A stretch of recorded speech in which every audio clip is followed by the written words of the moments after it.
Oke, kita lanjut lagi nih pembahasan buku The Hard Thing About Hard Things. Setelah kemarin kita ikutin jatuh bangunnya Loud Cloud, terus jadi Opsware. Sekarang kita sampai di bagian akhir ceritanya. Iya, bagian yang krusial banget ya, penentuan nasib perusahaannya. Betul. Nah, fokus kita kali ini tuh di bab terakhir, judulnya Akhir dari Sebuah Permulaan. Kita mau coba gali lebih dalam nih, gimana sih rasanya saat perusahaan yang dibangun susah payah, akhirnya dijual? Dan apa yang terjadi setelahnya kan, itu yang menarik. Persis. Oke, langsung aja ya. Gimana tuh rasanya setelah 8 tahun berdarah-darah, Opsware akhirnya laku 1,65 miliar dolar ke HP. Gila nggak sih angkanya? Gila banget, apalagi kalau kita ingat ya, perjuangannya kan luar biasa. Nyaris bangkrut, harga saham anjlok parah sampai cuma 0,35 dolar. Wah, iya ya. Jadi penjualan ini kayak, ya ampun, puncak dari roller coaster yang panjang banget lah, validasi akhir. Tapi anehnya nih, atau mungkin nggak aneh ya, setelah deal segede itu, si penulis Ben Horowitz, dia nggak langsung happy gitu, malah sebaliknya. Oh iya, diceritain dia malah merasa sakit ya. Iya, sakit fisik, nggak bisa tidur, keringat dingin, bahkan sampai nangis katanya. Kok bisa gitu ya? Sukses finansial sebesar itu kreasinya malah kayak gitu. Nah ini dia nih. Ini nunjukkan betapa dalamnya ikatan emosional seorang pendiri sama perusahaannya. Itu bukan cuma kerjaan, tapi udah jadi bagian hidupnya selama bertahun-tahun. Jadi kayak kehilangan sesuatu yang personal banget ya. Banget. Menjualnya itu meskipun logis dan mungkin yang terbaik, rasanya kayak, aduh, gimana ya bilangnya? Kayak kehilangan anak sendiri gitu loh. Ada pergulatan batin, kok tega ya gue jual ini? Masuk akal banget sih penjelasannya. Jadi rasa sakit itu wajar ya sebagai cerminan komitmen dia selama ini. Betul. Tapi, menariknya lagi, setelah gejolak emosi itu mereda, muncul kesadaran baru, dia bilang penjualan itu malah jadi hal terpintar yang pernah saya lakukan dalam karir saya. Nah loh, gimana tuh lompatannya? Dari sedih banget ke merasa itu keputusan paling cerdas. Itu biasanya terjadi setelah kita bisa lihat gambaran besarnya ya.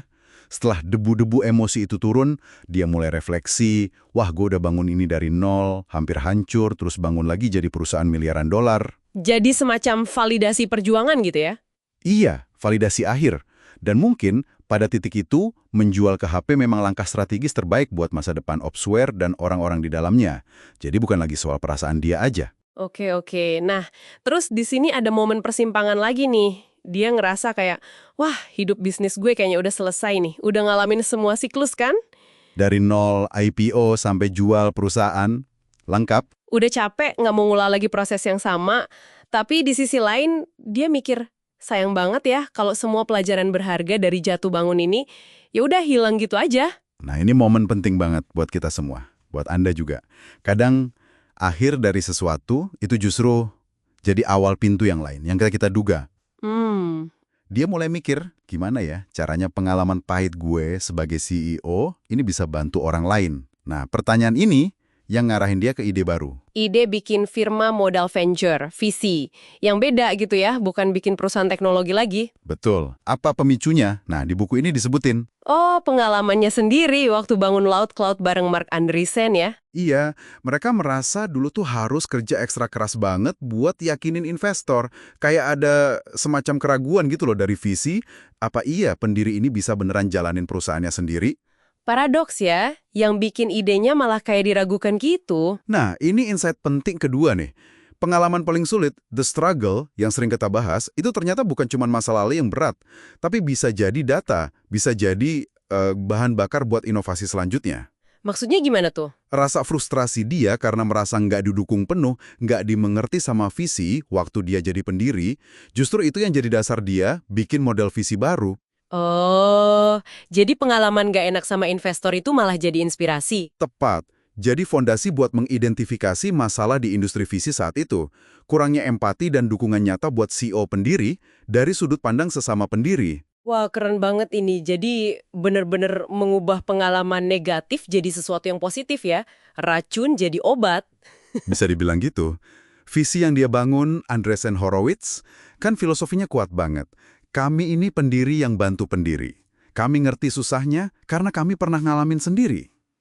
Jadi kelihatan banget ya gimana refleksi mendalam atas kesulitan itu bisa melahirkan misi baru, perjuangan itu sendiri yang jadi modalnya. Persis. Jadi kalau kita simpulkan nih, akhir dari perjalanan membangun Opsware itu ternyata bukan akhir segalanya ya, malah jadi semacam permulaan baru. Betul. Permulaan misi baru yang nggak kalah menantang. Mengubah cara kerja modal Ventura, pakai bekal empati dan pengalaman langsung.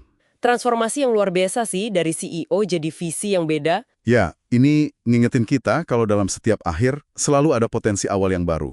Kadang di tempat yang nggak kita sangka-sangka. Nah, ini mungkin bisa jadi bahan renungan buat Anda di rumah nih. Coba pikirin lagi deh, pengalaman paling sulit atau paling menantang apa yang pernah Anda alami. Iya. Gimana kalau perjuangan itu kita lihat lagi, mungkin nggak sih itu bisa jadi fondasi atau malah jadi inspirasi buat langkah Anda selanjutnya? Pelajaran apa dari sana yang bisa Anda pakai buat bikin sesuatu yang baru, atau mungkin memperbaiki yang udah ada? Menarik untuk direnungkan.